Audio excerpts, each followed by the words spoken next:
Era el 18 de abril de 2014 y Aung Chiri no tenía idea de que sería el último día de su vida. El padre de 56 años de Nepal se despertó a las 3 de la mañana en su tienda del campamento base del Everest, como cada mañana de los últimos 13 años. Se puso las botas de escalada, se colocó la linterna frontal en la frente y se echó la mochila al hombro. Aung en realidad estaba emocionado porque después del trabajo de ese día estaría un paso más cerca de la jubilación. Esta sería su última temporada en la montaña. Lo que Aung Chiri no sabía era que 1000 pies sobre él, 31 millones de libras de hielo habían estado agrietándose lentamente durante semanas. En 3 horas y 45 minutos, ese hielo sería clave en uno de los momentos más oscuros del Everest. Al final de este video verás exactamente por qué lo que sucedió después provocó la primera revolución en la historia del Monte Everest y por qué fue necesaria una tragedia impensable para finalmente exponer uno de los ejemplos más impactantes de desigualdad que hayas escuchado. Bienvenido a lo extremo. Cuando escuchas que alguien conquistó el Everest, ¿qué es lo primero que piensas? Probablemente piensas en una persona increíblemente en forma, con equipo caro, llevándose al límite, ¿verdad? Quizá te los imaginas parados en la cima, con los brazos en alto en señal de triunfo, subiendo la foto perfecta a Instagram con la leyenda: los sueños sí se cumplen. Lo que no piensas es en el tipo que se despertó a las 3 de la mañana ese día para cargar sus tanques de oxígeno. O en el tipo que pasó semanas instalando cada una de las cuerdas que evitaron que cayeran a su muerte. O en el tipo que literalmente les salvó la vida cuando empezaron a morir por mal de altura a 8000 metros. No piensas en los Sherpas. Verás, los Sherpas son un grupo étnico de Nepal que vive en las montañas alrededor del Everest. Y durante los últimos 100 años, ellos han estado haciendo todo el trabajo más peligroso en la montaña para que los alpinistas puedan cumplir sus sueños. Me refiero a cargar equipos de 80 libras cuesta arriba en una montaña que puede matar solo por respirar mal. Ellos están instalando cuerdas en lugares donde, si resbalas, caes miles de pies hacia tu muerte. Para los intentos de llegar a la cima, literalmente cargan tanques extra de oxígeno para que, cuando los cuerpos de los escaladores extranjeros empiecen a fallar por el mal de altura, los Sherpas puedan salvarles la vida. Ahora, como probablemente puedas imaginar, este es un trabajo increíblemente peligroso. Pero si le preguntas a cualquier Sherpa cuál es la peor parte absoluta del Everest, todos te darán exactamente la misma respuesta: la cascada de hielo de Khumbu. Imagina una cascada congelada. Pero en lugar de agua, está hecha de bloques de hielo del tamaño de una casa que se están moviendo, cambiando y colapsando constantemente. Esta cascada de hielo se mueve entre 1 metro y 1,20 metros cada día. Cada mañana, los Sherpas deben reconstruir la ruta por esta trampa mortal, ya que lo seguro ayer hoy podría ser una grieta de 30 metros. Para cruzar esta pesadilla, atan escaleras de aluminio y las colocan sobre grietas tan profundas que literalmente no puedes ver el fondo. Anclan cuerdas a tornillos de hielo que podrían derretirse y fallar en cualquier momento. Deben hacer este trabajo en total oscuridad a las 4 a.m., porque una vez que sale el sol y empieza a calentar el hielo, todo se vuelve exponencialmente más peligroso. Y aquí viene la parte realmente retorcida. Un cliente que paga por escalar el Everest podría cruzar esta trampa mortal hasta 6 o 7 veces durante su expedición. Pero un Sherpa que trabaja, él podría cruzarla 30 o 40 veces en una sola temporada, cargando equipo de un lado a otro. Eso significa que un Sherpa tiene 5 veces más riesgo de morir en la cascada de hielo que los clientes, ya que debe arriesgarse repetidamente para que otros persigan su sueño de llegar a la cima. Con todo su esfuerzo, pensarías que estos tipos ganan mucho dinero, ¿no? Quiero decir, literalmente están salvando vidas mientras arriesgan la suya propia en el lugar de trabajo más peligroso del mundo. Bueno, mientras que los escaladores extranjeros pagan alrededor de $90,000 por su experiencia en el Everest, por sus permisos y equipo, los Sherpas que los mantienen con vida ganan alrededor de $4,000 por toda una expedición. $4,000 por cruzar una trampa mortal 40 veces mientras cargan el equipo de otra persona. Las personas con menor ingreso son las más en riesgo. Y el 18 de abril de 2014, esa desigualdad estaba a punto de provocar algo que nunca había sucedido antes en los 100 años de historia del Monte Everest. Pequeño desvío en este tren del caos. Únete a Patreon para acceder antes a nuestros videos, encuestas exclusivas y ser parte de la comunidad extrema. Nos vemos allá. Para entender lo que le ocurrió a Aung Chiri esa mañana, necesitas saber sobre Siroc. Un siroc se forma cuando un glaciar, que es un río de hielo, fluye sobre un acantilado o caída abrupta. En lugar de fluir suavemente, el hielo se agrieta y se rompe, creando enormes torres y bloques que cuelgan de la montaña como dientes rotos. Y no son trozos pequeños de hielo. Hablamos de formaciones del tamaño de un edificio de 30 pisos que pesan millones de libras y son sostenidas por fuerzas que ni los expertos en glaciares comprenden del todo. Pueden colapsar en cualquier momento, sin advertencia, estruendo ni señales previas. Un segundo están ahí y al siguiente ya no. El Cirrus, colgando sobre la cascada de hielo Khumbu, había crecido y se volvía más inestable cada temporada. Para 2014, esta cosa pesaba 31 millones de libras, aproximadamente el peso de 15,000 autos apilados uno sobre otro, suspendidos en el costado del monte Everest. Eso en sí mismo era una señal de alerta, porque recuerda, pueden caer en cualquier momento. Ya sea que camines debajo de ellos a las 3 antes meridiano, a las 3 de la tarde haga sol o nieve, la montaña esté tranquila o tiemble, a los Cirrus no les importa. Ellos siguen su propio horario, y ese horario es completamente impredecible. Y peor aún, este Cirrus presentaba fracturas capilares, como dicen los escaladores. ¿Has notado cómo al caerse tu teléfono la pantalla se llena de grietas pequeñas que luego se expanden? Eso era justo lo que le pasaba a este bloque de hielo de 14 millones de kilos. Excepto que, en lugar de que la pantalla de tu teléfono se rompa y caiga unos cuantos metros al suelo, esto era un pedazo de hielo del tamaño de un edificio que podía caer cientos de metros sobre cualquiera que caminara debajo de él. Cada vez que un escalador y su guía cruzaban la cascada de hielo de Khumbu, miraban arriba al enorme Cirrus con creciente inquietud. Literalmente veías que empeoraba cada temporada. De hecho, en 2012 Russell Bryce, uno de los líderes de expedición más experimentados y respetados del Everest, echó un vistazo a este Cirrus y tomó una decisión que sorprendió a todo el mundo del montañismo. Canceló toda su temporada, simplemente desconectó expediciones por millones de dólares y mandó a todos a casa. Dijo textualmente, "Ya no quiero correr ese riesgo. Estoy muy preocupado de que pueda ocurrir un accidente grave si seguimos moviéndonos por la cascada de hielo". Esto no era solo precaución. Russell llevaba décadas organizando expediciones al Everest. Había visto todos los peligros de la montaña para los escaladores, pero en 2012 incluso sus sherpas tenían miedo. Eran personas que llevaban décadas escalando el Everest y habían sobrevivido a situaciones mortales para la mayoría. Al ver a Cirrus, incluso decían a Bryce que no querían pasar debajo de él. De hecho, 3 de sus sherpas principales más experimentados se le acercaron y expresaron una preocupación genuina por su seguridad. Uno de ellos literalmente se echó a llorar, pidiéndoles disculpas a los clientes que pagaron, pero negándose rotundamente a escalar bajo esa formación. Algo en esa escena lo preocupó tanto que prefirió arruinar su reputación profesional antes que poner a la gente debajo de eso. Él sabía lo que se avecinaba. De hecho, advirtió públicamente que esperaba un accidente catastrófico en la cascada de hielo. Y recuerda, esto fue en 2012, 2 años completos antes de que ocurriera nuestra historia. Ahora debes estarte preguntando lo mismo que yo cuando comencé a investigar este incidente. Si un guía experimentado del Everest canceló su temporada por temor al Cirrus y los sherpas renunciaron antes que escalar, ¿por qué las demás compañías de expedición siguieron operando? La razón es tristemente simple, algo que cualquiera mayor de 12 años ya adivinó: dinero. Mira, el gobierno nepalí cobra $10,000 a cada escalador solo por el permiso para intentar escalar el Everest. Cuesta $10,000 solo intentarlo. Si estás viendo esto en 2025 o después, esa tarifa ahora es de $15,000 por escalador. En 2012 emitieron 325 permisos. Esos son más de $3 millones que entran en las arcas del gobierno antes de que alguien siquiera ponga un pie en la montaña. Eso es solo el inicio. Los escaladores extranjeros pagaban a las compañías de expedición entre $35,000 y $90,000 cada uno por su oportunidad de llegar a la cima. Estamos hablando de personas que han pasado años entrenando, años ahorrando dinero, años soñando con este único momento. Para muchos, escalar el Everest es la culminación de todo su esfuerzo de vida. Y no son solo los escaladores. Piensa en todo el ecosistema que se ha construido alrededor del Everest.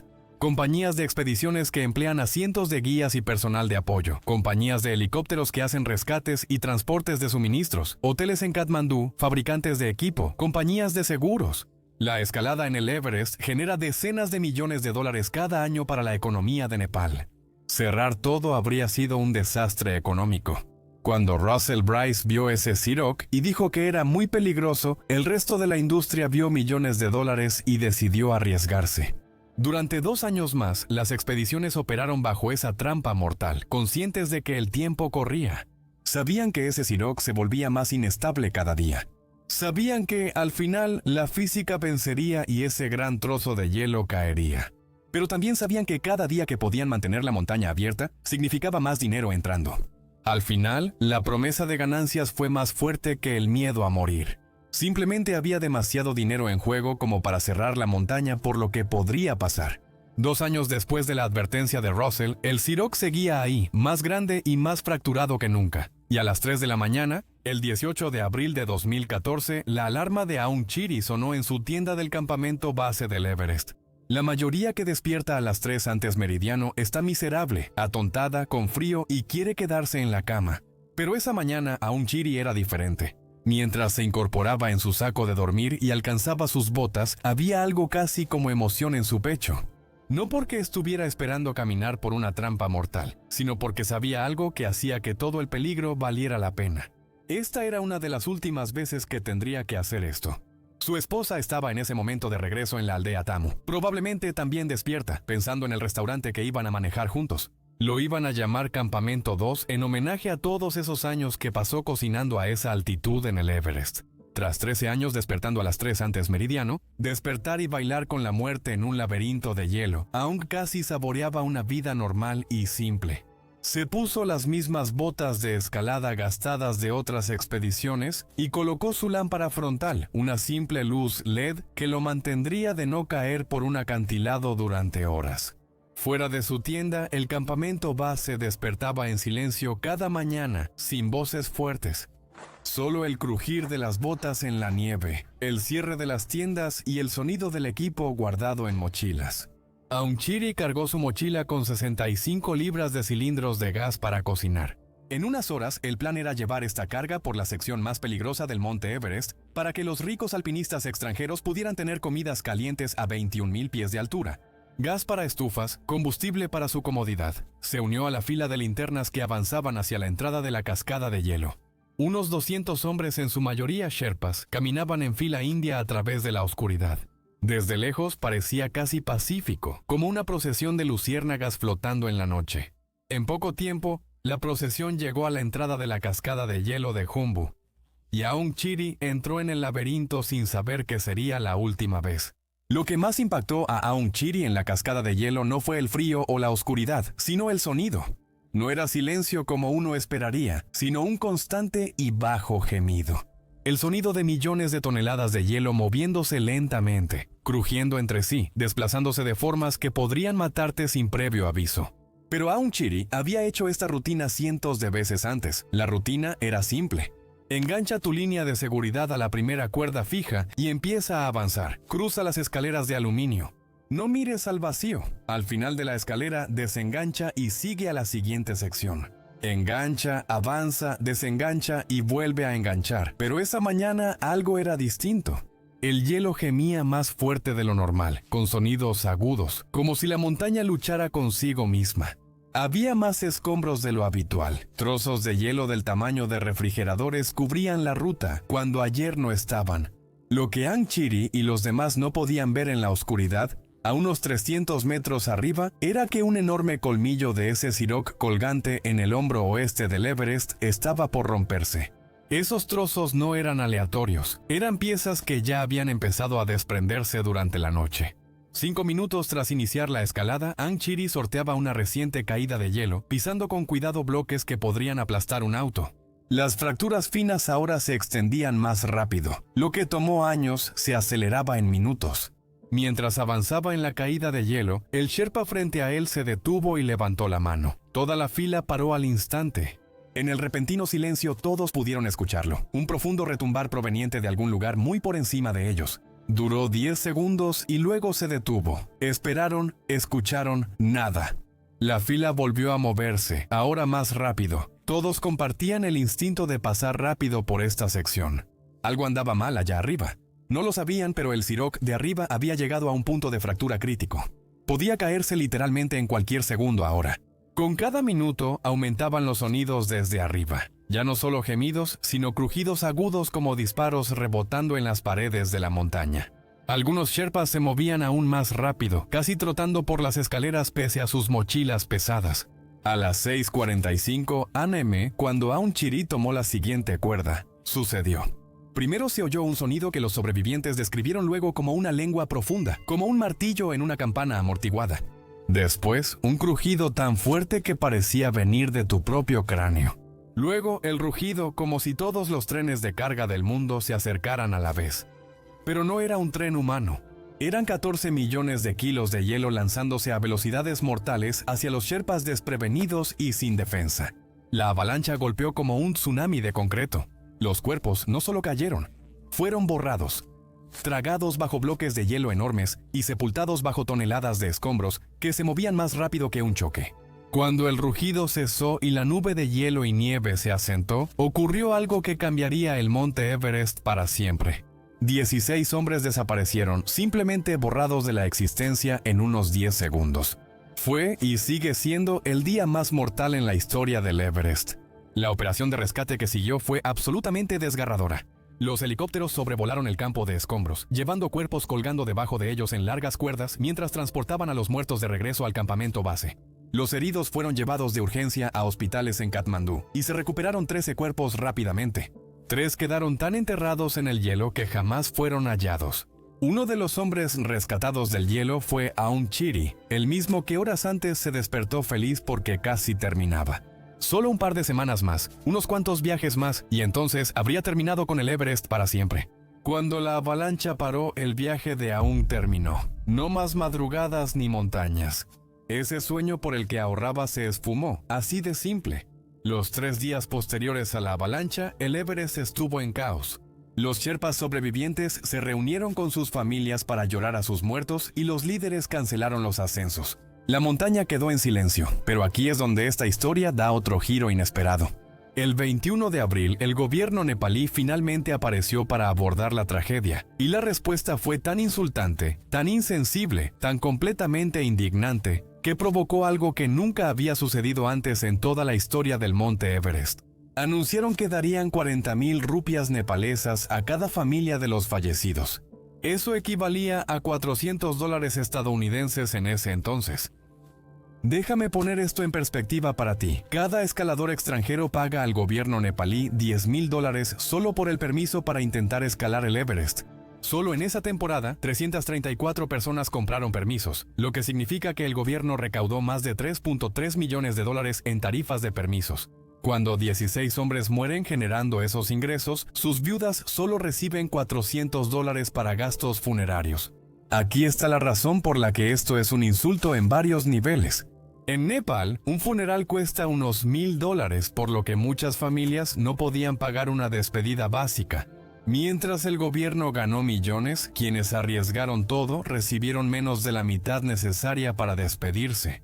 En otras palabras, algunos alpinistas extranjeros gastan más de $400 en un solo equipo de escalada. Según el gobierno nepalí, eso es lo que vale la vida de un sherpa. Nima Doma, cuyo esposo, Chiring Onchu, murió en la avalancha, resumió la situación imposible que enfrentan las familias sherpa. ¿Qué hacer si el pilar principal de tu casa ya no está? Los niños eran pequeños, y me preocupaba cómo los iba a educar y cómo nos íbamos a mantener. El gobierno básicamente le estaba diciendo a esta viuda y madre de 2 hijos que la vida de su esposo, un hombre que pasó años arriesgándolo todo para que turistas extranjeros pudieran cumplir sus sueños, valía menos que un buen par de botas de escalada. Entonces ocurrió algo extraordinario. Durante 3 días tras la avalancha, los sherpas tuvieron reunión tras reunión.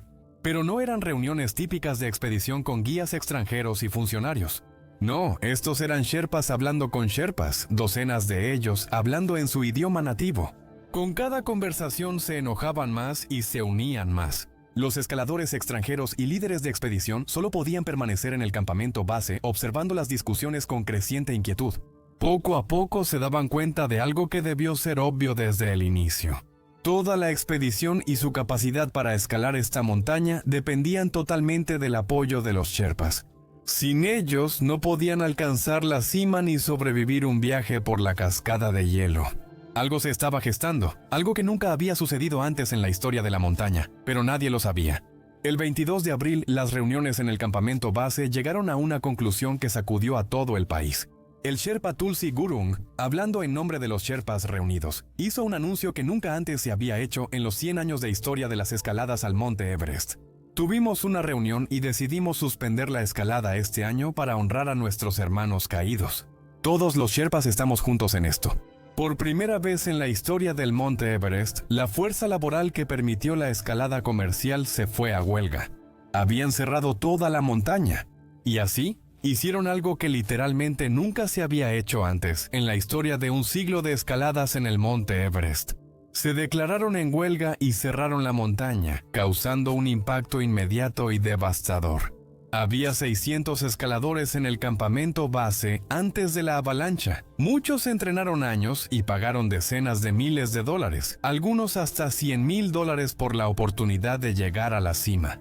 Personas para quienes escalar el Everest representaba la culminación de todo por lo que habían trabajado durante toda su vida. De repente todo eso se volvió completamente insignificante. Porque sin el apoyo de los Sherpas, solo eran turistas adinerados acampando en un estacionamiento muy peligroso y muy caro. Las compañías de alpinismo empezaron a caer como fichas de dominó. Consultores de Aventura, una de las compañías de guías más establecidas en el Everest, anunció de inmediato que cancelaba el resto de su temporada. Guía Internacional de Montaña, que empleaba a más de 100 Sherpas, canceló su temporada. Cada expedición importante en la montaña decidió abandonar una por una. El 24 de abril solo quedaban unos 40 escaladores en el campamento base de los 600 iniciales. Los Sherpas habían puesto de rodillas a toda la industria del Everest con nada más que un no colectivo. ¿Y sabes qué? Ya era hora, porque esto es lo que reveló esta huelga. Toda la industria de escalada del Everest estaba construida sobre una base de una de las desigualdades más atroces que puedas imaginar. Escucha, desde 1922 han muerto 130 Sherpas en el Monte Everest. Eso es más de un tercio de todas las muertes en la montaña.